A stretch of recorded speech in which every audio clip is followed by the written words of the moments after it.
There was a scene where I was whipping my studio partner. I was behind him and he was like chained up with his arms out. And the director called cut and I went over to it, and I could see the guy's face. And this dude was like bawling his eyes out. I mean, he was so far from not okay. It was unreal. And like we sat down, him and I were talking, and I was 100% convinced this dude was going to go home and blow his brains out. Today on Rainbow Country, gay porn star Jason Collins, aka Masculine Jason. Hi, I'm writer Adam Smith, author of Deep Sniff, A History of Poppers and Queer Futures. You're listening to Rainbow Country with Mark Tara. Jason Collins, hi, how are you? Doing well yourself? I am well. I am well. Thank you for being here to have your voice, your story be heard by the LGBT community and beyond. So thank you for this. You are an adult performer. You have a popular YouTube channel as well as a YouTube series. But I want to start here with yourself. People may know you, especially in the gay community, as Masculine Jason. You are also Jason Collins. Okay, so one's obviously your professional name, your stage name. The other one, I'm assuming, is your given name, Jason Collins. Which identity do you think represents you the best? Actually, funny story there. So when I first got into sex work, my ex actually introduced me to it, and he was she was a he when we were dating, but she transitioned. So she's actually the one who picked Masculine Jason, and I like that. And but when I started doing studio porn, they're like, yeah, you can't use Masculine Jason. You have to pick a normal sounding name. And one of the studio directors or whatever picked the name Jason Collins. Unbeknownst to me at the time, that happened to also be the name as the famous openly gay basketball player. So, like, most of my studio work is done under the name Jason Collins, but Masculine Jason's the name that I preferred. Oh, Um, okay. so I don't know. That's the name she came up with, and I've kind of stuck with it ever since. So you have two professional names then. Yeah. uh, understood. So, like I said, you are an adult performer, uh, and you have uh, a YouTube channel. You have a YouTube series that's really popular. But in regards to getting into porn, how did you get into porn originally? So I was doing escorting full time, and Jessie Dubai actually reached out to me. She's a really famous trans performer. She reached out to me and she asked if I was interested in shooting with her. And she offered to pay me. And if I'm being totally honest, I just wanted to have sex with her because I thought she was super hot. And so I get there, we start going through the shooting process. And one of my biggest complaints about escorting was if you're not actively working, you're not making any money. So, like, if you go on vacation, your income goes to zero. And when, we were going through the shooting process and everything, like the entrepreneurial side of me started thinking because, with porn, it's like residual income and you have a much more stable income as opposed to like the feast or famine. And I asked her, I was like, how about you don't pay me and you show me how to do what you do instead? And she was like, sure. And that was it. I remember the very next day I went to Best Buy and I bought like $20,000, like were the best filming equipment possible, like a MacBook Pro for editing. Like I jumped head first into it. And how long ago was that? Oh God, I have no concept of time. I want to say like 7, 8 years ago, give or Oh, take. okay. So it was a Okay. while. And how has the process been for you, generally speaking, in regards to when you started and where you are today? How has that journey been for you?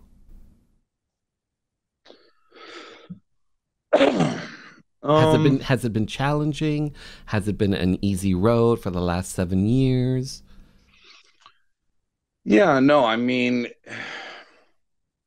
one thing I love about doing this is that your work compounds. So, like, let's say you have a sales job, right? Today you're, oh my God, we love you. You're amazing, Mark. And then the next day, you're a piece of shit. You didn't sell anything. You're amazing. You're a piece, like, it's up and down. And with porn, everything constantly compounds. So you shoot with this person that allows you to shoot with this person that, and you're constantly gaining followers and subscribers, and you can see your business growing, if you will. And I mean, there's definitely been a few things that have bothered me, like the level of unprofessionalism and like amateur hour. Like a Mm. lot of people in this industry don't have the best work ethic. Let's just say that. Are you talking about the talent or the studio Yes. side of? Okay, No, the talent. right.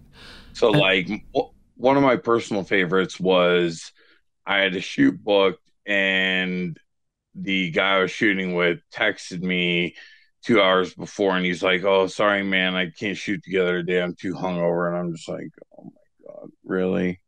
Seriously?" So, so you've done work for professional studios, I believe, like Raging Stallion, Falcon Studios, I believe, just to name two. yeah, And and and it's awesome. and my understanding is something happened where you decided to leave, the studio system and do your own work, create your own work. Yeah. Is that correct? And if so, what happened that made you decide to leave, essentially the studio system? So, I was never a big fan of traveling. Like, I hate it more than anything. I can barely tolerate it for vacation. But I won't name the studio just because I think that's trashy. But there was a scene where I was whipping my studio partner. I was behind him, and he was like chained up with his arms out. And the director called cut, and I went over to it, and I could see the guy's face. And this dude was like bawling his eyes out. I mean, he was so far from not okay. It was unreal.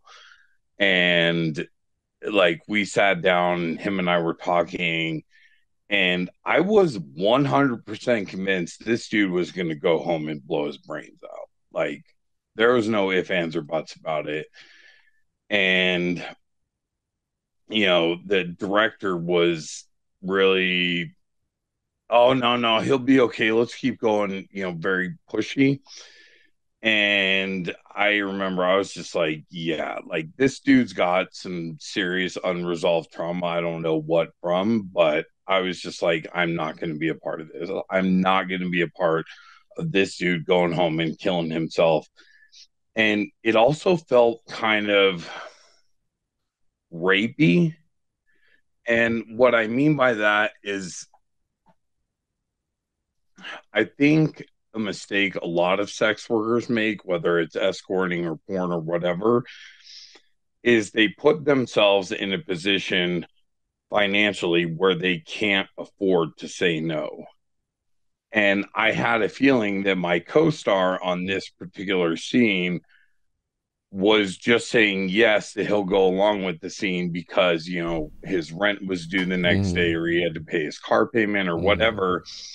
And for me personally, like my own moral compass, if someone can't afford to say no, they can't consent, period.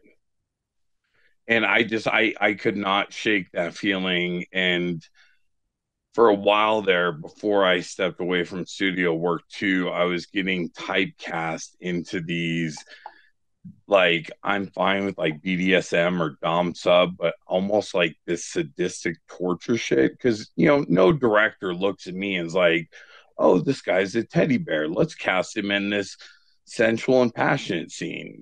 Like I did this to myself, by looking the way I do.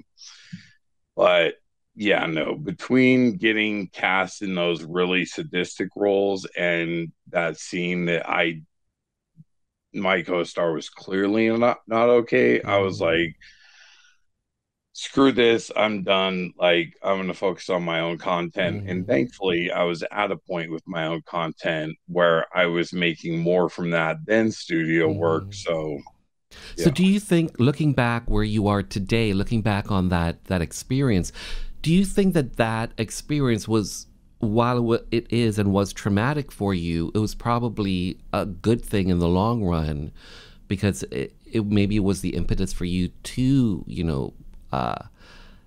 focus 100% on your own content. Do you see that as a positive as well, that experience?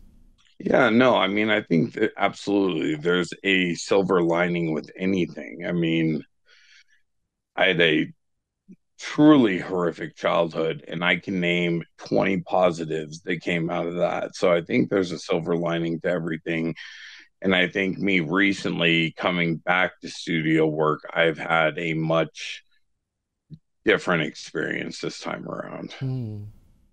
So, So you're creating your own content. So here you are. You get into porn. You're in the studio system, and you're also creating your own work. And then you leave the studio system, and you're focusing on your own work. And now you just mentioned you're back to the studio system, like working with other studios again.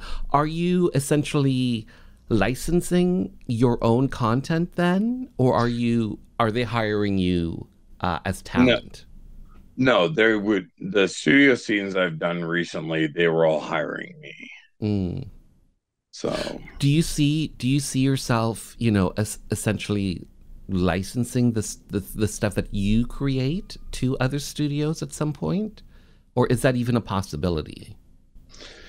yeah, it was a few years ago, but I had one studio reach out to me and had me license like 20 or 30 videos to them. Um, but yeah, I mean, that's something I would be open to. But I mean, You take it as it comes. yeah, exactly. I mean, my main thing is I just need to be able to live with myself and admire the man I see in the mirror. And Mm.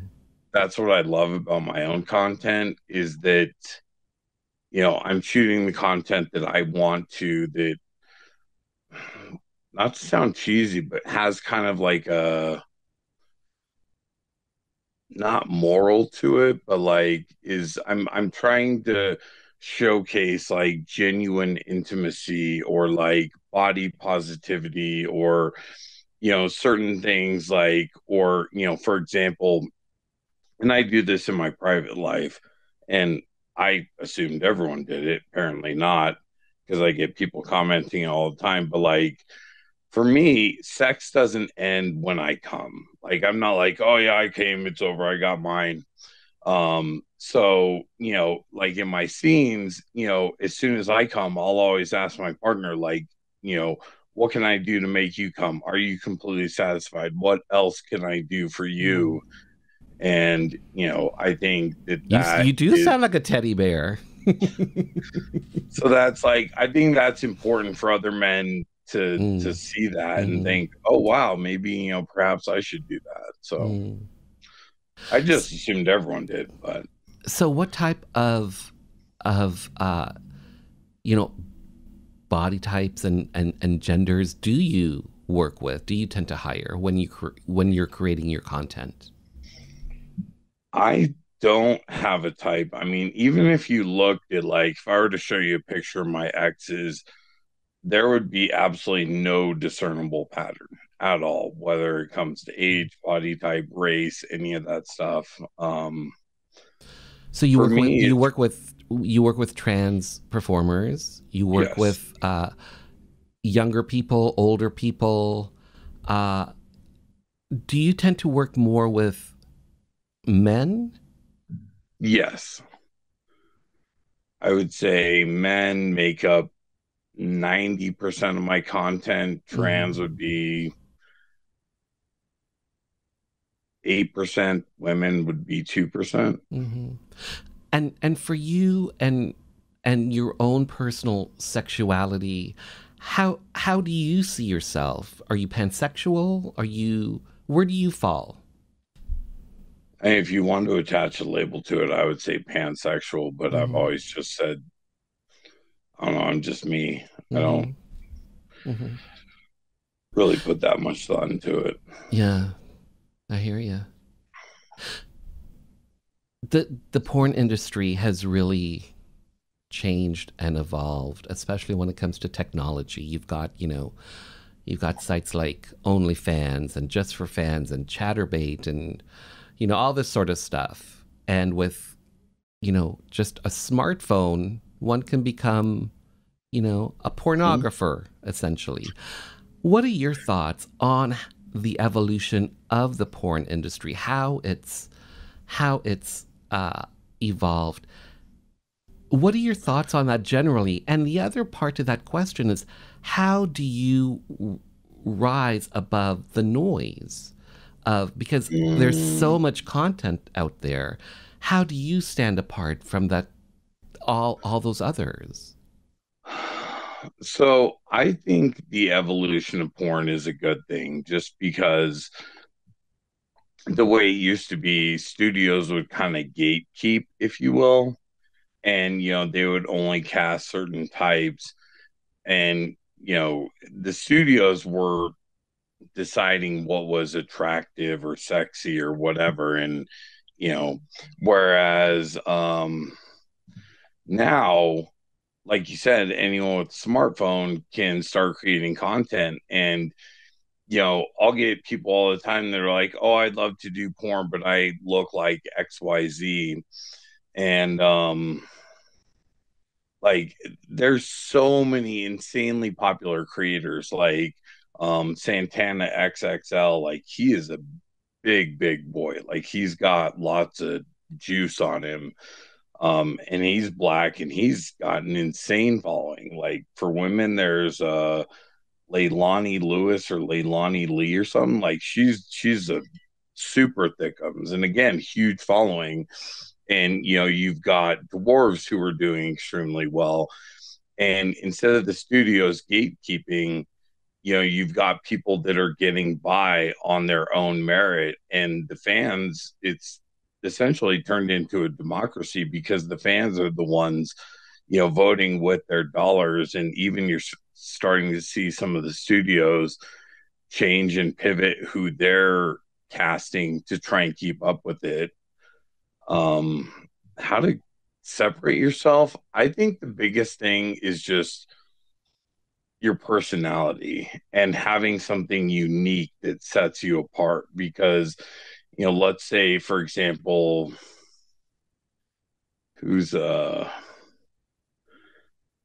very, Well, what do you think sets you apart from from the others around you? I would say, like my masculinity, my tattoos, Hmm. and Your really image, like what? your look. Yes, my Hmm. image, and also how I, like I said, I showcase that intimacy and that body positivity. And that, because a lot of performers, you'll look at their feed and basically all they shoot with is their clone, or they'll have one specific type. um they just shoot with them over and over and over and over and over again. And I've had a lot of people reach out to me and be like, oh, hey, I love the fact that you shoot with bigger guys. Like, It's given me a lot of confidence and made me feel much better about myself. And I mean, I think also my YouTube channel plays a huge part too, because if all you are is like a dick or a body to someone, the novelty of that shit wears off pretty quickly.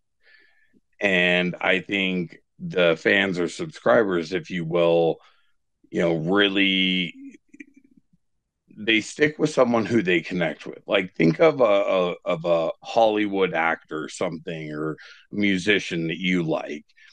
I'm guessing that there's something in their backstory that you connected with where you're like, damn, you know what? I really like this guy. I'm going to go see every movie he's in, or I'm going to buy, every Madonna album. Do you see what I mean? Like there was Mm. something about that person that you connected with. And I think that's one of the things that makes the difference now is the ability to connect with the fans and become relatable and, you know, those types of things.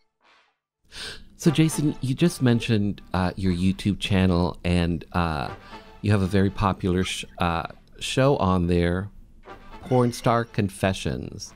Talk to me about the series Porn Star Confessions and what inspired you to create this?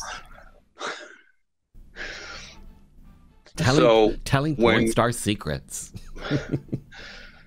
So what inspired me to create it was I was actually on the dating apps at the time, and like over and over and over and over again I kept having the same experience where it was generally one of two reactions. It was a, ooh, cool, you're a porn star. Can I have my turn on the ride? They're viewing you like an amusement park. Or number two, it was, oh, you're a porn star? Yeah, I can never date one of you. It was, because people have this image or idea in their head that if you do porn, you're like a drug addict or an alcoholic or a sex addict, or you're just like a train wreck, right? Like nothing positive is going to come to your average person's mind. And I just had someone tell me something. And it's just like, and I remember I was at the gym, I was doing like the pec deck, and I was like, you know what? I'm going to start interviewing porn stars because I want to break down these stereotypes that porn stars are like all these negative things. And I reached out to Trip Richards, and he's like, yeah, I'll totally do it with you. And he was like my first guest. And then it just kept growing and growing and growing from there. So yeah, it is interesting though to see there's like certain themes that reoccur a lot. Like one thing that I've lost count of how many people I've interviewed who've had this experience is they'll meet someone that someone's totally okay with them doing porn until they're not. Whether that's 3 months later, 6 months later, a year later, it happens. People You and mean like, in a dating situation? yes, Mm-hmm. where it's like, yeah, I'm not cool with you doing porn, or can you not do this, or can you not do that, and then it ends up breaking them up. And I've just frankly heard that story so many times it just breaks my heart. And I'm just like, wow. So for Like, you, so for you personally, doing porn and your personal life, how do you juggle the two? Are you able to have a personal, intimate relationship outside of your job? absolutely. If anything, porn has completely and utterly destroyed my uh interest in sex outside of a relationship, outside of work. So for me, like the most fulfilling sex happens inside of a relationship. And I mean,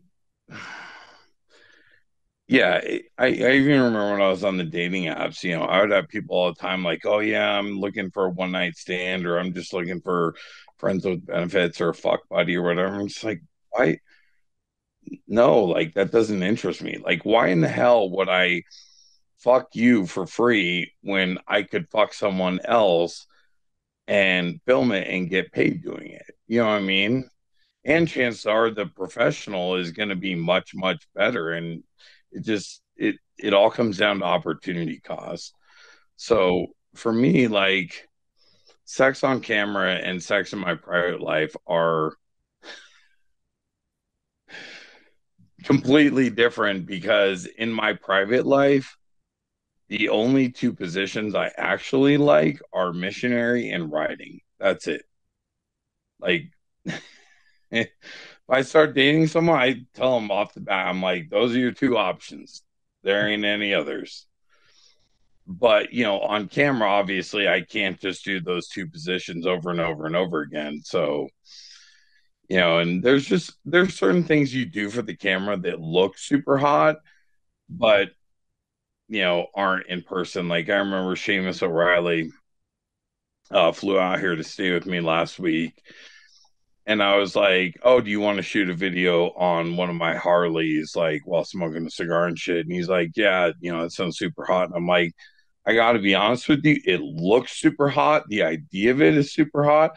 But I'm telling you right now, it is uncomfortable as fuck. It's like, that's cool. So I just think a lot of people don't understand that. I mean, or even I'll give you an example, actually, perfect example. And everyone I've interviewed has agreed. So, like reverse cowboy or cowgirl, that position looks super hot in porn. Like, and I'm guilty, but I'm perpetuating that shit, because if I'm watching porn, that's the position I'm gonna watch. However, I would never do that position off camera. And no other porn star I've interviewed, they're all like, I fucking hate that position, but it looks super hot on camera. What porn stars are really thinking and what they really do in their real lives. Totally Uh, different to what they do on camera. So I take it that you are a cigar fan. I am. How did you get turned on to cigars? Was that a while ago? So that was actually like total coincidence, because like when I was growing up, Arnold Schwarzenegger was really big. Mm-hmm. And like I looked up to him, and he's actually what got me turned on to To cigars. So cigars, okay. I'd been smoking cigars like, my entire adult life. Mm, And I didn't know that was like a thing that was, tied into sex. And sometimes I'll post on like social media like these 1 2 minute clips of like advice, or hey, if you were presented with this situation, what would you do, or what would you prefer, whatever. And one day I just happened to be smoking a cigar in one of those videos, and it like blew up. And mm. everyone's like, oh my God, it's so fucking hot when you smoke a cigar. And I was like, really? Okay. And then I just like discovered that by total happenstance. And Mm-hmm. then it's kind of become like my image or my brand ever since. Mm-hmm. So, Mm-hmm. yeah. So Jason, here's my last question for you, and I'm gonna start the question with a quote, and I'm quoting you, and it's quote: "I can guarantee you will never find another guy who comes like me. It's a one of a kind experience. Think Tarzan, but louder and more intense." Unquote. So so here's my last question for you, and it's simply this: what turns the porn star on? What turns you on? What gets you off? Huh. Oh, I thought you were asking about, okay. So, to the first part of the question, the me screaming when I come, that is not acting. I've been that way That's my you. entire life. I don't know why. Like I remember, um in like my late 20s, I lived in a duplex.